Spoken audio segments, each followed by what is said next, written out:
My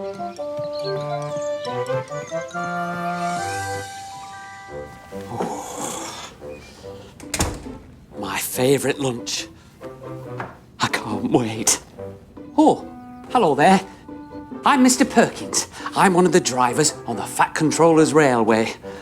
I'm on my break, so I've come to Mr. Edward's signal box to eat my lunch.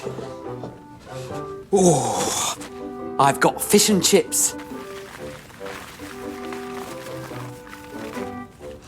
And they're still hot. Oh, a bit too hot, actually. Think I better leave them to cool down. That reminds me of a story. Do you remember when Thomas had fish and chips? Or rather, he didn't.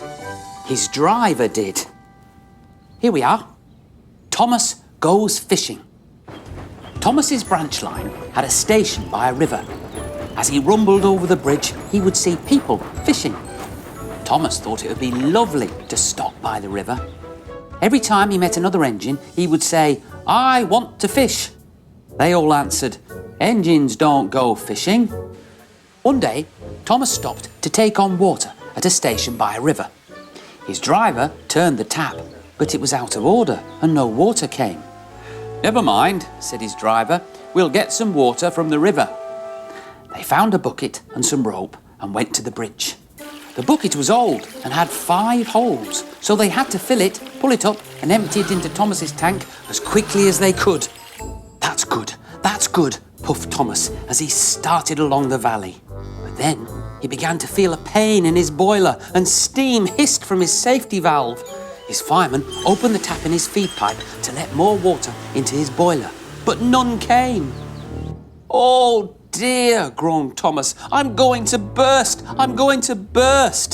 They damped down his fire and struggled on. Just outside the last station, they ran Thomas onto a siding right out of the way, and his driver wrote notices in large letters.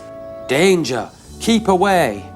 Soon the inspector and the Fat Controller arrived. The inspector climbed up to look in the tanks. "Excuse me, sir," he said to the Fat Controller, "please look in the tank and tell me what you see." "Goodness gracious me," said the Fat Controller. "How did the fish get in there?" Thomas's driver told them about the bucket. The Fat Controller laughed. "Well, Thomas, so you and your driver have been fishing, but fish don't suit you and we must get them out." So the driver and the fireman fetched rods and nets and took turns at fishing in Thomas's tank. Then they all had a lovely picnic supper of fish and chips beside the line. "That was good," said the Fat Controller, "but you mustn't do it again." "I won't," said Thomas sadly. "Engines don't go fishing. It's too uncomfortable." Poor Thomas. But at least they had a lovely picnic supper of fish and chips. Like me. Lovely.